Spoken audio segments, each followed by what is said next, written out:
के मातल बाबा, निंदिया के मातल ए बाबा, अखियों न खोले हो, दुआरा से बकवा बड़े खाड़ा ये राम। इतना मस्त पवन सिंह के सॉन्ग आयल बा भैया, मतलब सुन के दिल झूम जाता। सावन के गाना होखे तो ऐसा होखे, अभी ना कि भैया भौजी जवरे जाता रे, जीजा साली जवरे जाता।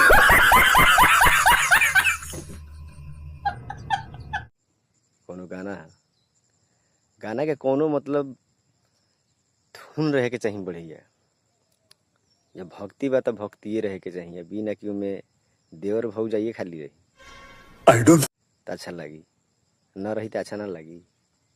पवन सिंह के गाना भैया जब भी आवेला मार्केट में, जब भी तो समझा कि मतलब धूम मच जाला, काहे कि गाना इतना सुंदर रहेला, आ भाव से इतना पवन भैया गावेला कि मतलब का कहीं लोग इंतजार करेला उनकर गाना सुने खातिर कि कब आई कब आई। और वो सबसे ज्यादा भक्ति सॉन्ग तो उनकर मतलब इतना बेस्ट आवेला कि मतलब दिल से जितना भी कहो वो कम बा।